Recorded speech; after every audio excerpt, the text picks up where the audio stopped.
Hi, I'm your host, Jürgen Strauss from Innova.Buzz, and I'm really excited to welcome to the Innova.Buzz podcast today from Rockland in Maine, the USA, Margaret Romney, who's a founder and trainer and coach all at once at Master Speaker Lab. Welcome to the Innova.Buzz podcast, Margaret. It's a real privilege to have you on as our guest. Thank you. I'm so delighted to be here.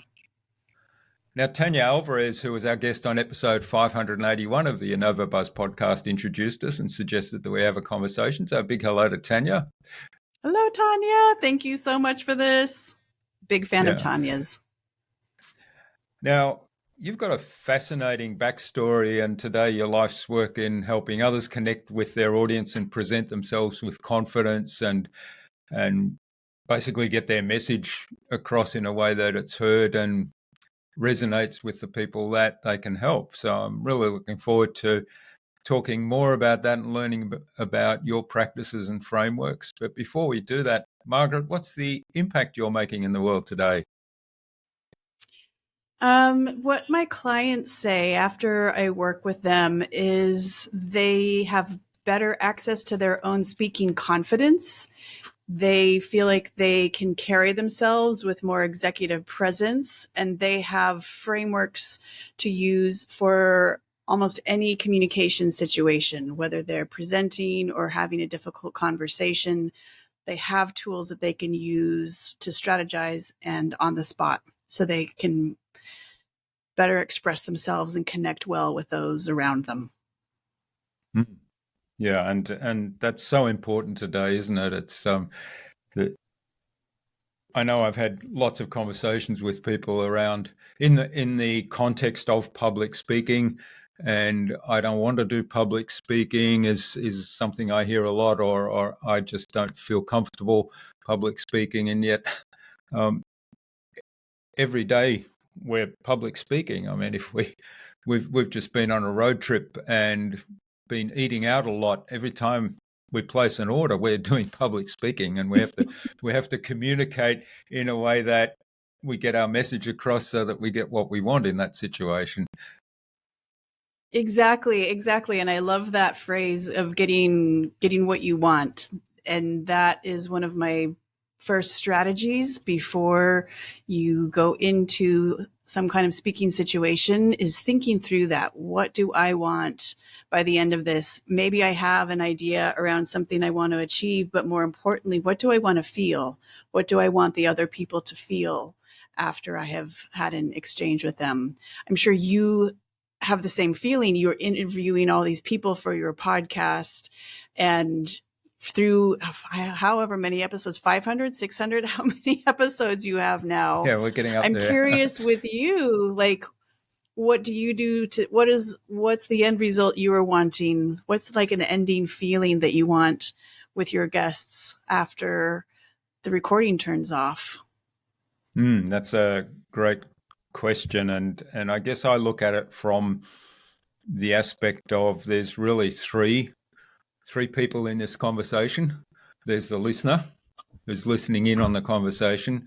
There's you as my guest, and there's me. And I guess the first thing, and you said when I always ask my guests the question before we start, what will make this the best show you've ever been on, which is my aim. And you said, well, if we laugh a lot and have fun. So having fun to me is a big thing. So I want to come out of the conversation at the end saying I had fun. I would like my listener to also think, well, that was a fun conversation. Mm-hmm. And at the same time, I want to learn something from my guests. That's kind of one of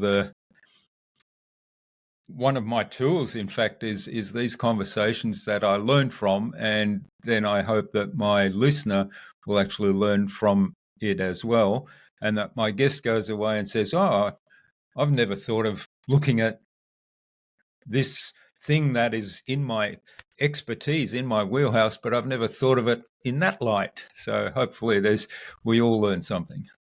That's fantastic. I love it that you're so clear on what you want. And I love it that the listener is like right here. There's three of us right here together, always having that audience in mind.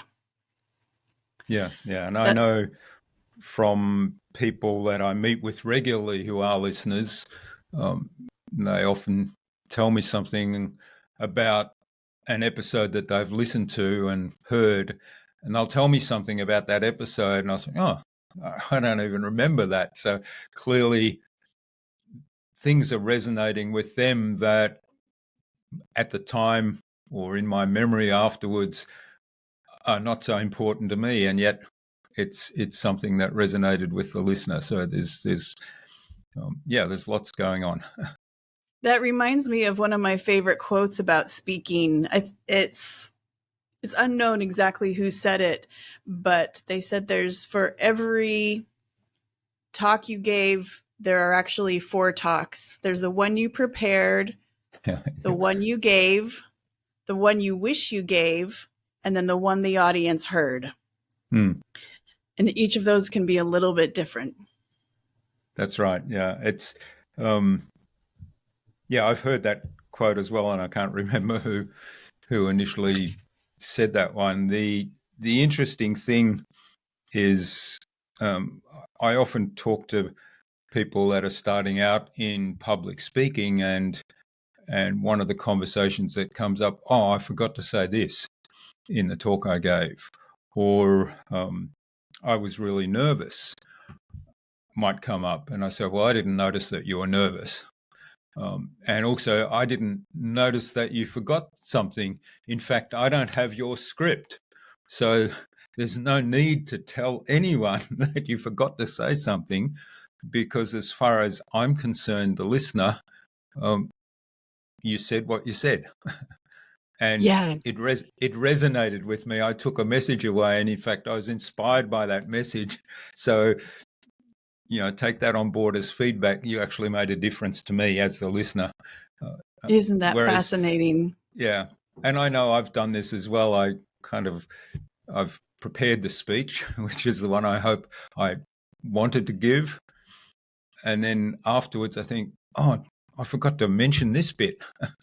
and it's kind of like the natural thing is, didn't quite work out the way I wanted. And yet it actually came across really well, because everybody's cheering and inspired and said that was fantastic. I really took a lot away from that. Yeah, isn't that one thing I like to do in my work? Is I'm sort of a armchair neurology nerd, and I love figuring out what's going on inside the brain. And there's a fascinating thing that happens when we are the one being looked at, when we are on a stage and all of the eyes are looking at us, and that it can be as a lot of people say that they're nervous, it can really trigger our sort of fight or flight response when we feel under stress like that. And when that happens to us, we perceive that event very, very differently than the audience.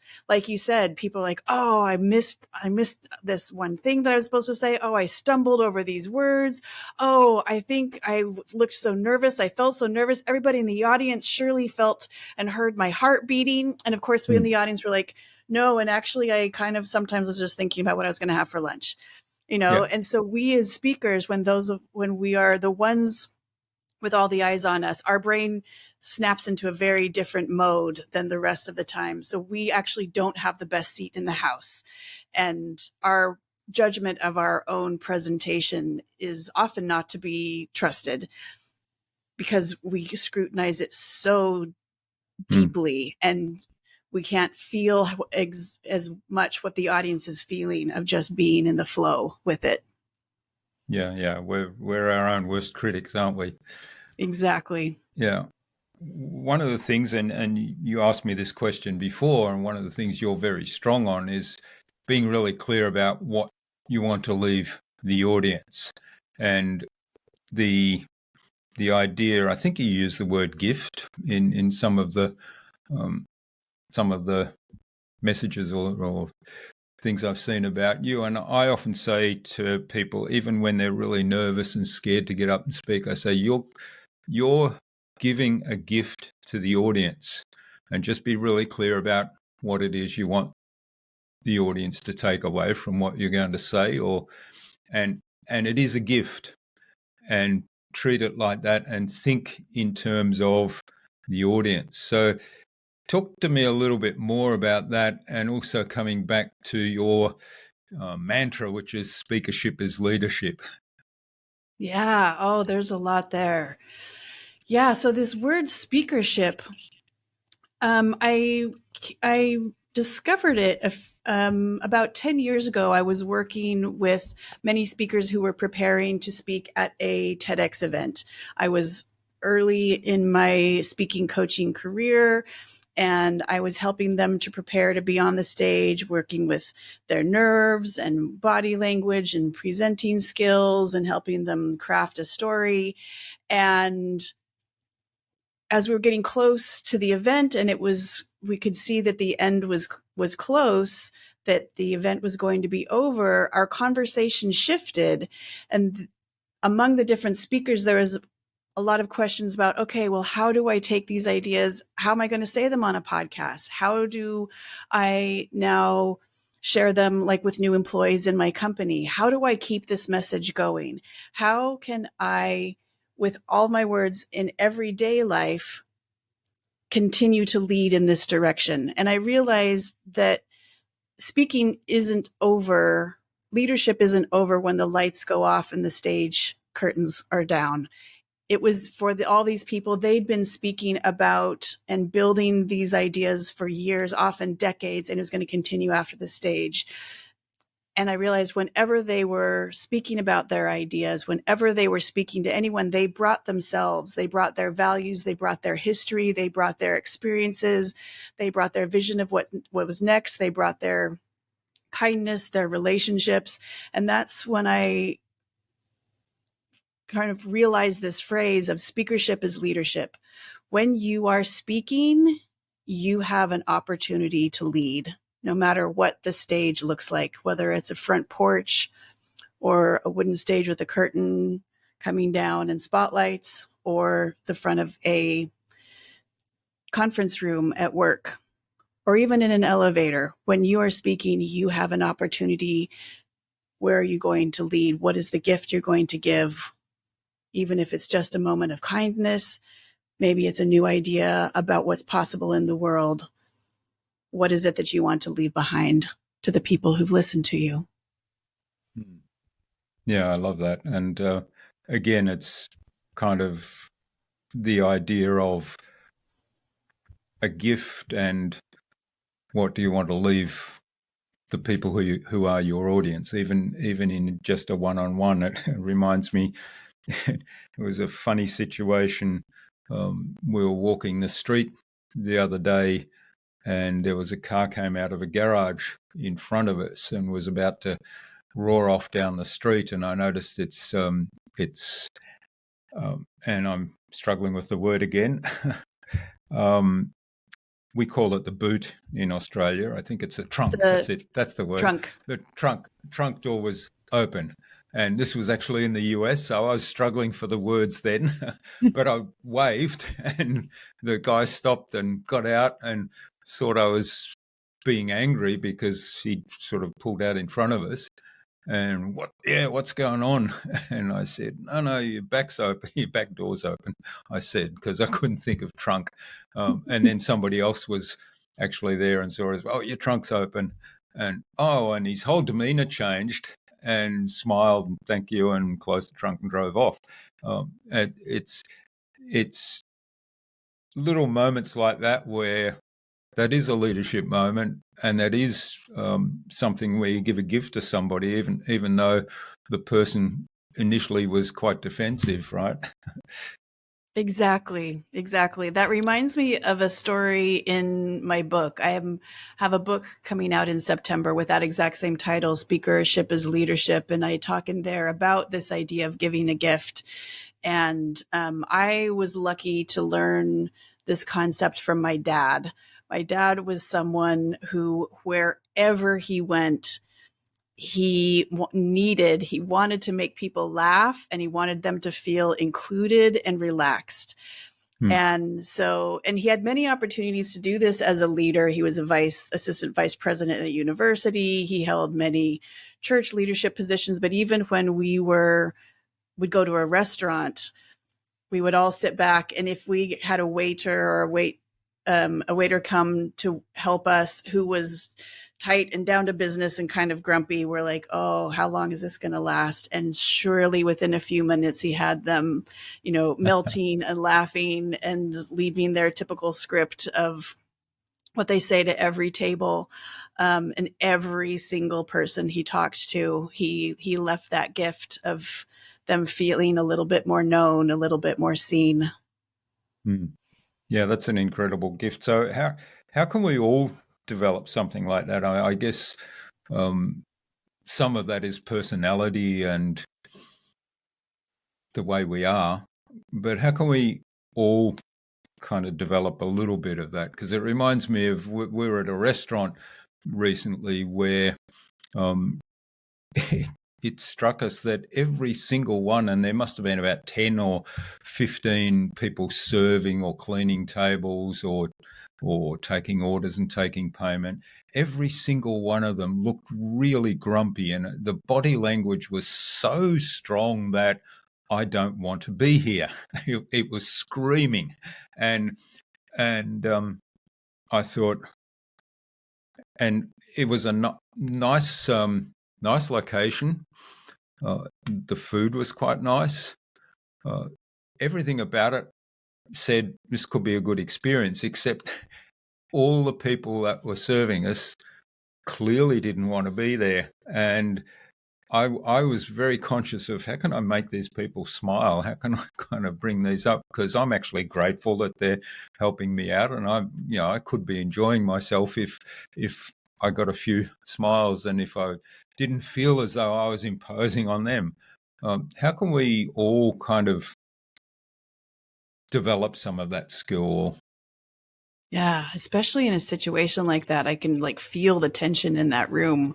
Yeah. I've been in scenarios like that as well. I'm actually going to give you 2 tools. One of them is we can give a gift, but we can't make anyone receive it. We can only invite them.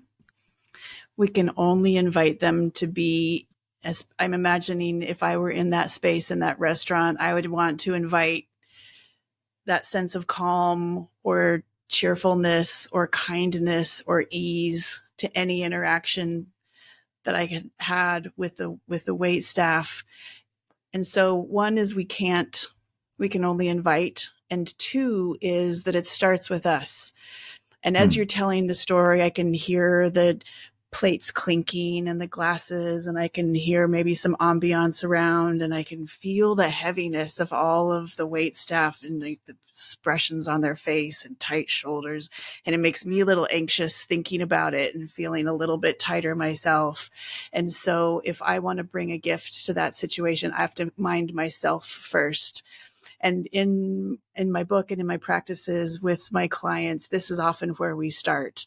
Whether you're battling nerves before you're on the stage, or whether you're about to go into a high stakes conversation, or whether in your situation you just need to cut through the current culture of tenseness, starting with our own selves, starting with getting ourselves into a mindset of calm, collected, confident, centered through breathing exercises. There's a number of things that you can do, but just removing yourself a little bit and taking care of yourself. What is it that I want to do? Again, getting that you were focused on, you wanted to have a good experience, getting really clear on that in your own mind, changing your own neurobiology with doing some deeper breathing exercises, perhaps, just shifting in your seat or expanding your own body, like actually taking up a little bit more space and having that more relaxed demeanor. Like, I'm fine. I feel safe here.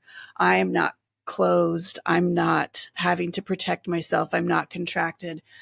I'm fine. And I can then have a better chance of inviting somebody else into that space of ease as well.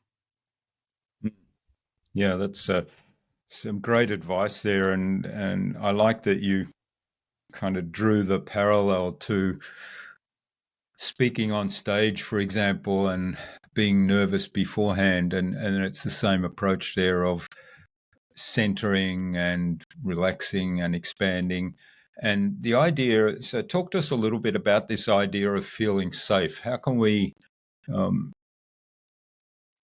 change our mindset that if we're getting on stage to speak and we're kind of nervous, so I get nervous, but I'm conscious that the nerves are around, I want to deliver a message here, I want to do a good job, and I want to add value to my audience. So I'm kind of nervous to make sure that I'm going to achieve those objectives. I'm not nervous in the sense of scared that somebody in the audience is going to jump up and tell me that I'm talking rubbish or something like that, which is something that other people, I think, fear, that they're judged, they fear judgment.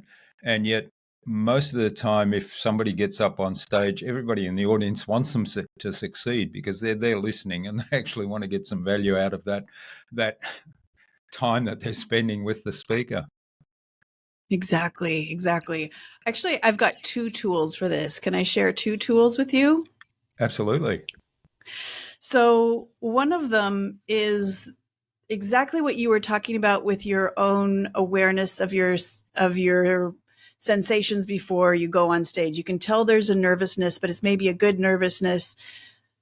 In 2017, I was coaching some speakers for TEDx Salt Lake City. We'd been preparing for 8 weeks or so, and all the speakers were really prepared, really excited about their topics. A few speakers had gone already, and the next speaker on stage, her name was Laura Hockenberry, and she had never spoken in public before. And here it was, a sold out crowd of 3,000 people in this enormous 100-plus-year-old building on CU campus. And she was backstage while her friends, somebody was out front speaking, and she was getting the mic attached and, taping it on and doing all the things. And I was the mama bear backstage, kind of helping people support and sending them off and receiving them after they got done. And I said, and I walked up to her and her face was just flushed bright red.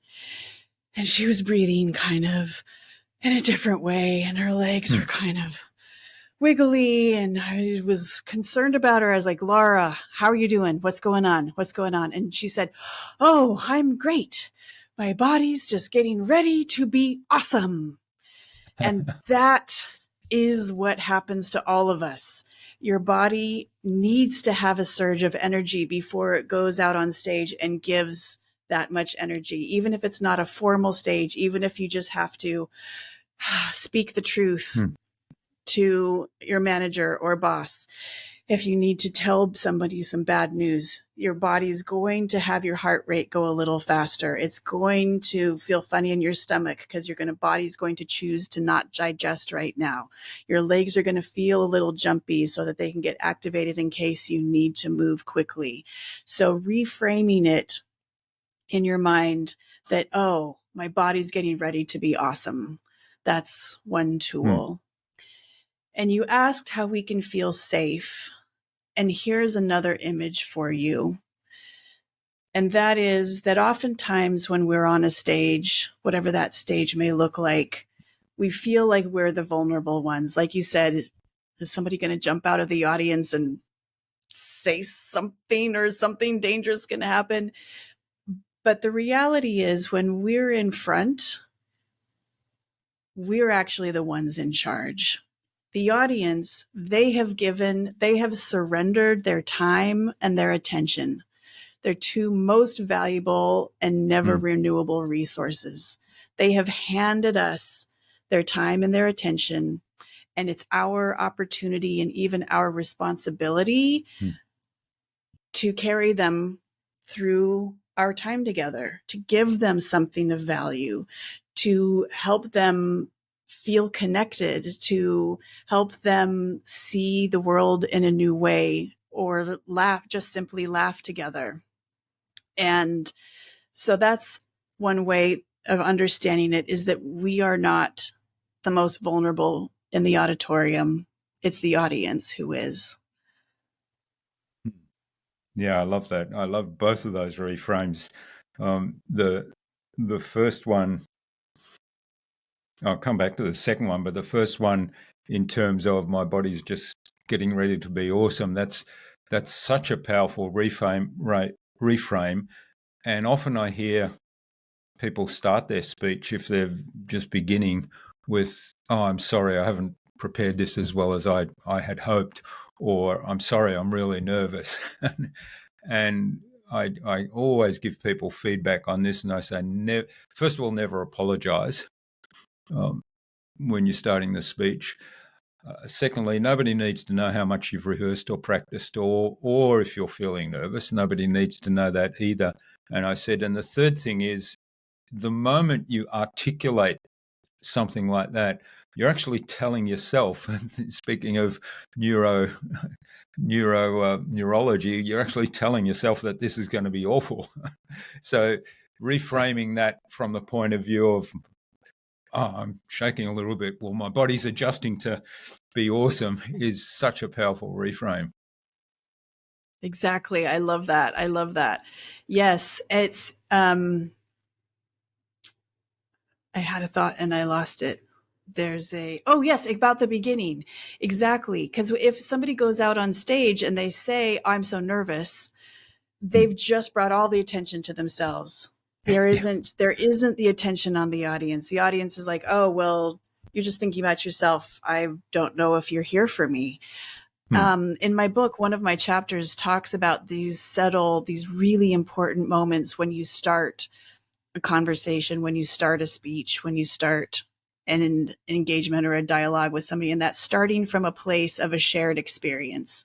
Start somehow so you can be together in that. And I've seen so many, I'm sure we've all seen so many presentations where somebody gets up in front and the way that they start is by listing off all the credentials that we could have just read on LinkedIn. Yeah. And instead, it's so much more powerful and memorable if you start with something to connect you and the audience. If you start with a question, then everybody's prefrontal cortex lights up as we wonder what's going on. If you start with a story, then our occipital lobe lights up as we imagine the visuals that you're describing. If you start with a joke, then our endorphins go as we are laughing together. So starting with something so that you can give the message, "I'm here for you. There's something here for you. I've got you. I'm not going to abandon you. Let's go into this together." Yeah. And there's three really great suggestions or frameworks for starting there that I love. And it comes back to what you were saying earlier, which was the second point that I wanted to come back to, which is feeling safe that I'm actually in charge on stage. I'm on stage, so I'm actually in charge. And I have, first of all, the opportunity, secondly, the responsibility to honor the time and attention that my audience is giving me that moment, because that's a gift to me. And so I need to honor that. And I love to start with a rhetorical question, and then I just pause and observe the audience. And if I say, so I've got one speech where I talk about change, and one of the openings I use for that is, "Have you ever wondered why so many people are resistant to change?" And I've had experiences there where the whole front row would be sitting there, "Oh, yeah, like this," and I was, okay, we're together now. Here we go. Here we go. Yeah, We're in it. yeah, Yeah, exactly. I love that. That's one of my favorite ways to start as well, is asking a question. And sometimes what some of my clients do who are preparing more formal talks like this is they set it up even by telling the audience, by starting the whole talk saying, "I'm going to ask you a question and I'm going to give you space to think about your answer." And then they ask the question, and the amazing things that go on in people's brains, that just when they're thinking about their own history or they're thinking about the answers. And then, we're often running with all of our brains doing similar things at the same time. Yeah, love it.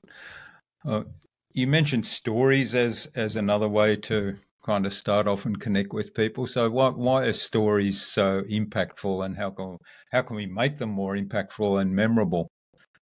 Yeah. Stories, it's a really important word. And unfortunately, in many professional contexts, it's, people shy away sometimes from embracing the word story.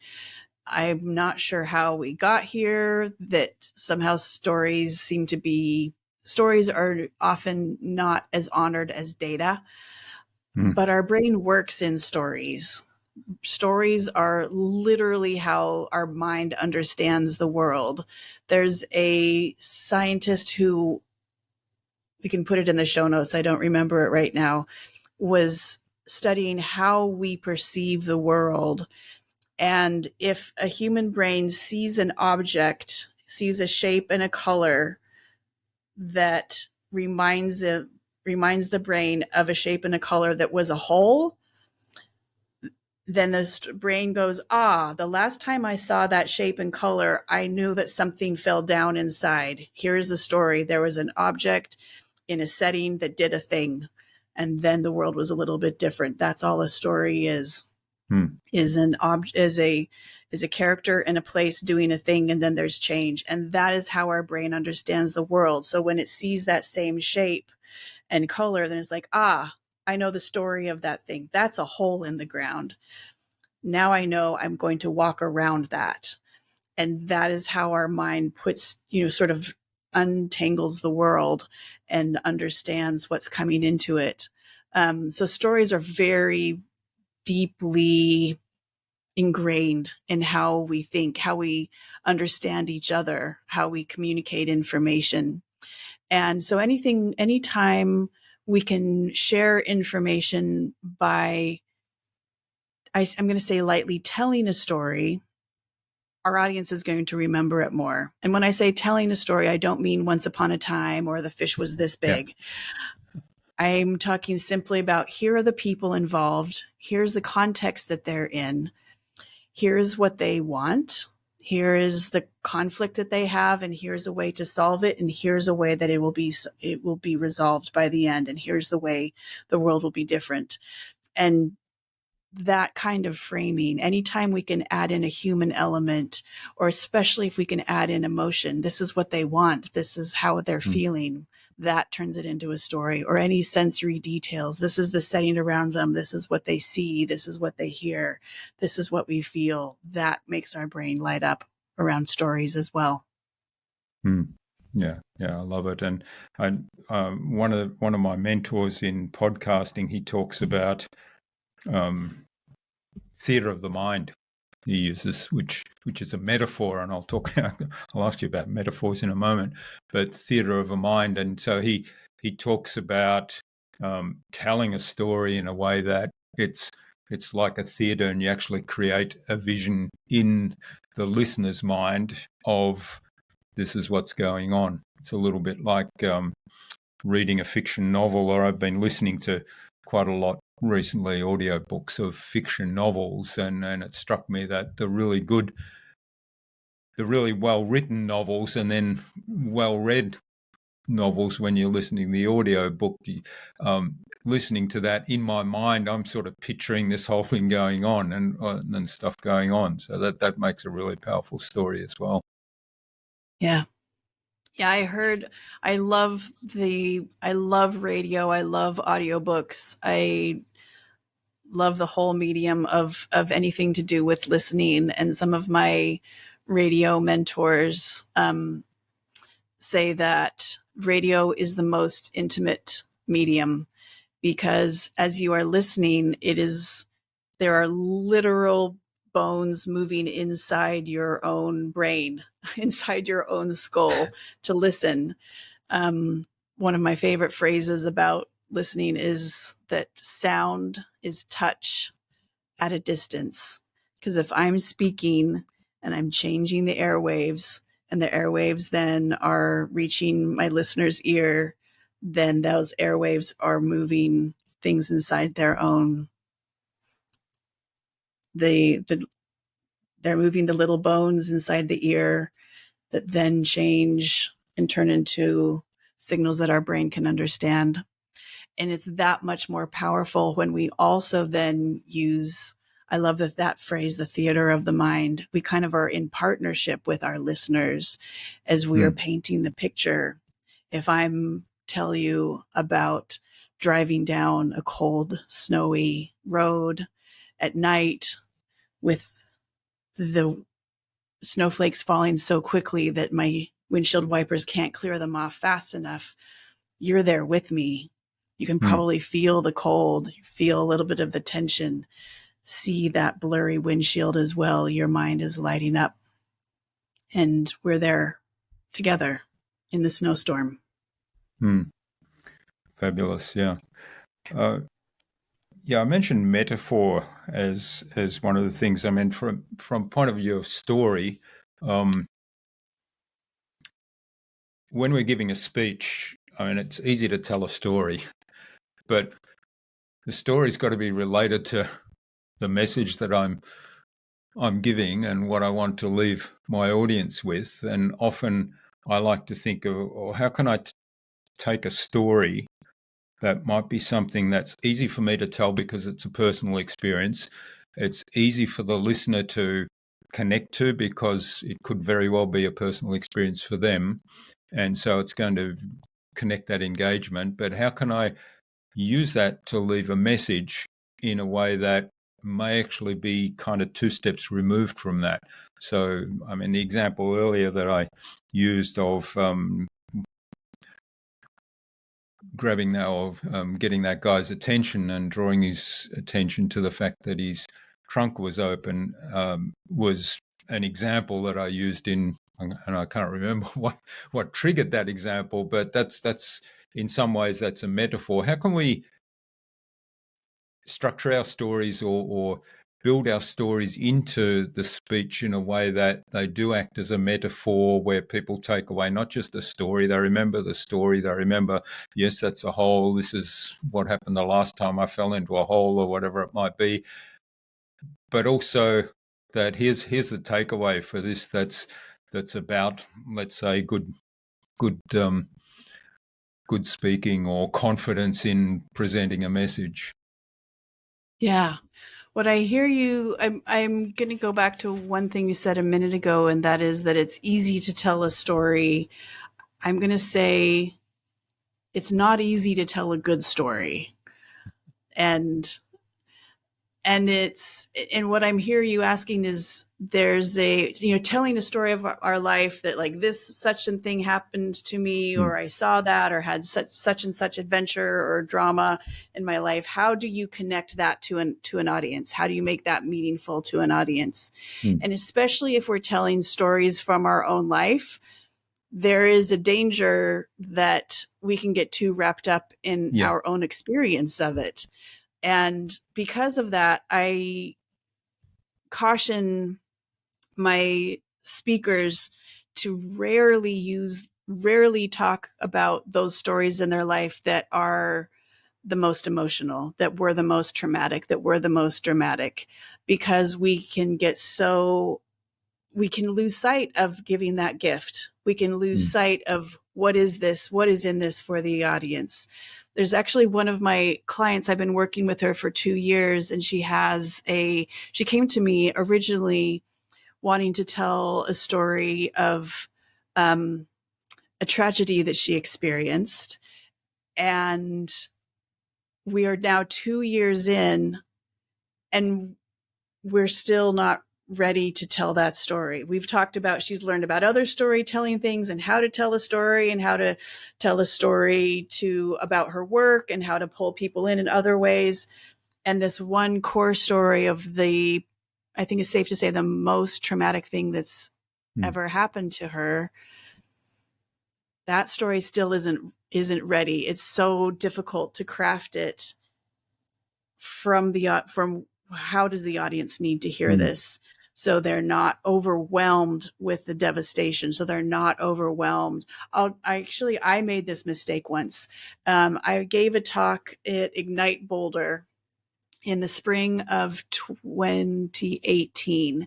And my idea was that I was going to give this talk on owning your taking ownership in your life and feeling that you had your own hands on your own steering wheel of your life and not being overwhelmed by past trauma.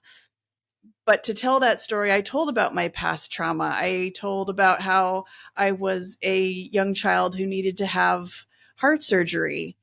And I didn't balance it well enough. I didn't tell the heart story in a way that it supported my message. And so afterwards, whenever I saw people or talked with them about my talk, all they remembered was the heart operation. Yeah. That was the only message they walked away with. And so it's a tricky thing to hold and tell those, how to shape those most intense stories so they're not about you, so they are for the audience.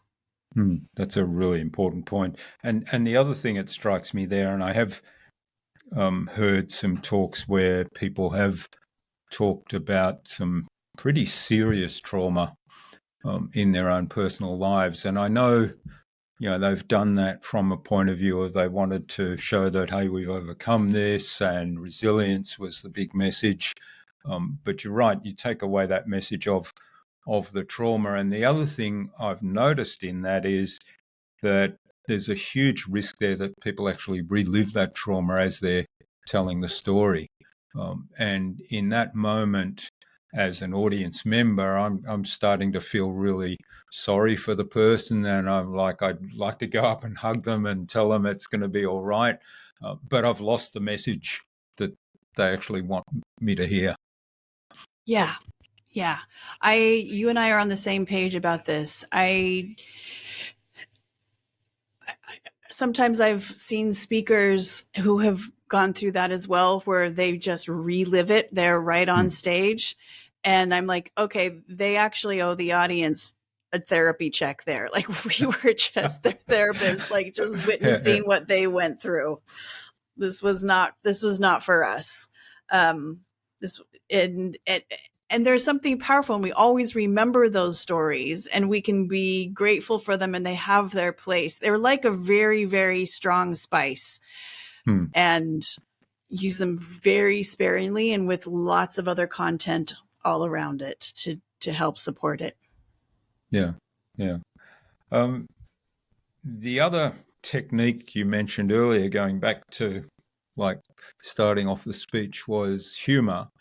And talk to me a little bit about how can we incorporate humor. So I think that I'm naturally not really a funny. I'm a jovial person, but I'm not really funny. And so I'm aware that if I aim to start off with a joke, it's probably not going to work out. So that's not a technique I use often. I will use humor during the talk, usually poked at myself. So if for example, I might be telling a story about something I did and it didn't work out the way I expected, and then I will kind of turn that into a little bit of humor by poking fun at myself. So talk to us a little bit about how can we incorporate some of that humor, even if, like me, we're not a natural comedian. Yeah. Oh, I so wish I could give 3 sentences and just that would be the magic wand that would help you and everyone be the humorist we wish. I've read a lot of books about humor, and from what I understand and what I've observed, there's some people who hit some moments and they just have got it. They can just feel the room, and they know how to play enough with what's unexpected so that it brings laughter, but it's not too far out of bounds so that people feel uncomfortable. That is an art and a fine dance, and I'm not positive it can be taught, but I do have some books, especially if you're preparing for something, if you have some time beforehand, that is a more guaranteed and sure way to like work humor in and to understand how you want to use humor. Again, I assume we're doing show notes, and I can give you some links to some of my favorite resources on this. Sure. Yeah, I appreciate that. We'll have those in the show notes. All Yeah. right. Well, this is fascinating. I can go on talking ages about all the different techniques for speaking, and of course, it's more than just public speaking. Speakership is leadership, and if you're ever in a leadership role, you have to deliver a message, you have to give a presentation, you have to do a webinar online, um, or well, sorry, I should reframe that and say you get the opportunity to speak on stage. You get the opportunity, you have the opportunity to present a webinar online, or you have the opportunity just to speak to some other people and leave them some sort of message, whether it's to influence them to do something, to implement an idea that you have, or whether it's something as simple as ordering a meal at a restaurant. We're always doing that. So thanks for all the tips you've given us so far. I think it's a good time now to move on to the buzz, which is our innovation round, the same 5 questions I ask of every guest. And the idea here is you'll share some tips from your experience to inspire our listener to go and do something awesome today as a result. Excellent. Let's go for it. Excellent. Okay. Well, what's the number one thing anyone needs to do to be more innovative? Sleep.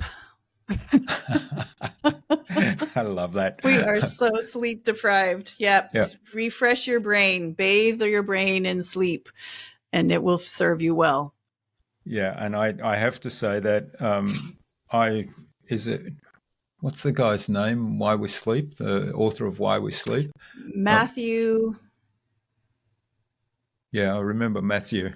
Anyway, I'll have that in the show notes as well. So I read that, and I've also looked at some other stuff on sleep and realized I'm probably not doing this real well. And for about 12 months now, I've been really conscious about how I'm sleeping, and the difference that makes is just unbelievable to everything. So yeah, sleep. Yes. Yeah. Wonderful. What's the best thing you've done to develop new ideas? Besides sleep, I get a lot of ideas when I go walking. And also something about being in a concert, not necessarily one of like when I'm in front of live music and just enjoying music, there's something about that relaxing where I always have a pen and notebook with me because something strikes me along the way. Giving your brain space to just wander and make connections has been the best way for me. Yeah, I love it. And it's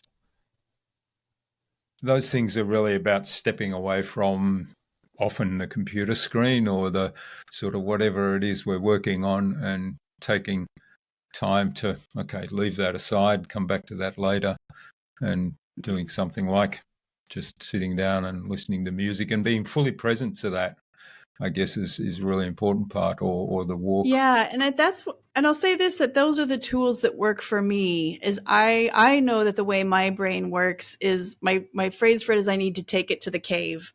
Like I just, whatever's going on, I just need to go, put on my hoodie and my headphones and sit in quiet for a minute. But many of my clients and colleagues, they need to talk it out. And it's not until they say it all out loud and they're like, yeah, that's what I think. Oh, now I see this that I was thinking. And that's where their ideas come from, is by verbally connecting and having a soundboard there to reflect what they're hearing. Excellent. All right. Do you have a favorite resource you use most often? Let's see, resource. One resource. I am just resourceful. I'm resource abundant. I don't know if I can say one. I would say that the place that I turn most often if I need an infusion is audiobooks. That's my favorite go-to when I need to decompress or I need to refuel. Just put on the headphones, listen to somebody saying amazing things about new ideas. My recent most favorite is Susan Cain's Bittersweet. I think I've listened to it at least twice, maybe 3 times now. Excellent. Marvelous work. Yeah, I'm not familiar with that one. But yeah, Susan Cain's work, I'm an admirer of her work, so I'll have to check that out. Excellent. Now, what's the best way to keep a client on track? In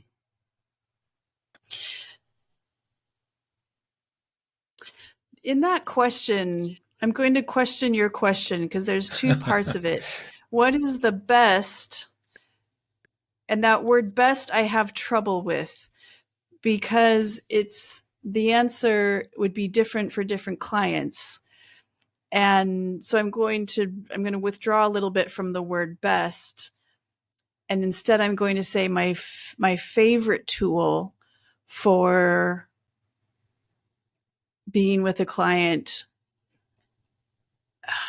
So here's the second part of your question of keeping them on track. I don't feel like my job is to keep them on track.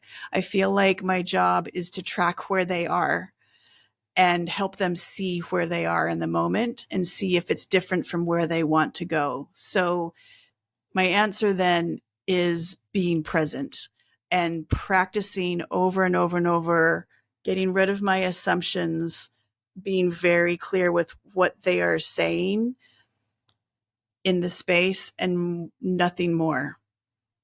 Being clear and present with them and helping them feel that I'm with them, and that I can also help them see what is next. I love that. Yeah, it's kind of almost like a human GPS for where they are. So with the map. Isn't that what we all want? We all just want somebody to say, here, you are here. This is what's going on. And here's where you're going next. Yeah, that's right. I love it. And I love that you challenged the best. So I'm sort of reflecting on the question itself. I know my business coach would probably say the best, what's the best, or better than what? Or all right, now this one is not the best. It's the number one thing anyone can do to differentiate themselves. Yeah, that's totally different than the best. Number one and the best are totally different. Yeah. That's actually the way the question is written. I know. I'm teasing you. The way to differentiate yourself, I'm going to refer to the work of one of my clients. And she has fascinating work around finding the intersection of what you do. Many of us are multiple things. She gives an example. Sarah Beth Burke is her name. And she gives the example that she is an artist and she's also been a researcher and an innovator. And the places where she is the most valuable are the places where those things intersect. So, for example, she was in a position at the University of Colorado, and they asked her to do some research to show the effects of some funding. Money has gone here. What's the result of it? And instead of doing a spreadsheet, she created an infographic. So she used her artistic background and her researching to come up with the information, and then she used her innovation to present it in a way it had never been presented before. And it's this beautiful graphic also representing their area of beautiful Colorado with mountains and trees and peaks of different heights and information. And that's how she differentiated herself. That's how she brought her most value, is finding these intersection points between the parts of herself of who she is. And her book is called More Than My Title. And that's what I would encourage people to do. Discover who you are. Where are your intersecting points of your professional identity? Yeah, I love that. And every single one of us has got a completely unique collection of experiences and know-how and education, whatever contributes to the life experiences we've had, but put them all together and all of a sudden we are unique. So finding that kind of combination where we can add value is great. Exactly. All right. Well, thanks, Margaret. This has been absolutely fabulous. Now, where can people find out more about you and also get a hold of the book, Speakership is Leadership? By the time we publish this episode, it should be available. Yes. So everything about me you can find at my website. My company is Master Speaker Lab. So the website's masterspeakerlab.com. And you can find the book there, and following us on Instagram. I'm Margaret Watts Romney, which is LinkedIn as well. But yeah, look for Master Speaker Lab and you can find me in Speakership is Leadership there. Excellent. And we'll have links, of course, to those things in the show notes, as well as all the other bits and pieces that we've mentioned along the way, and it'll be easy to find. Now, as we wrap it up, Margaret, what action would you like our listener to take away from our conversation today? I think the one action is think about your gift. What is it that you want to leave your community, your listeners, your colleagues, your family with after you speak with them? What is it that you're bringing that can better their lives and that you want to leave after you've been speaking with them? Fabulous. And it ties in with where we started today, I guess, which is the changing the mindset of that when we speak or make a presentation, it is a gift, and also we have to honor the investment of time and attention that our audience is making in us. Exactly. We are the one in control in that scenario. They are the ones who are vulnerable, who have given us their time and attention, and we have the opportunity and responsibility to make their time worthwhile. Great message to end up on. So thanks so much for sharing your time and your insights with us so generously today, Margaret. This has been a fun conversation, and I look forward to many more conversations. So all the best for the future, and please do stay in touch. Me too. I agree. Thank you so much for all your wonderful questions. I really appreciate it. This has been delightful.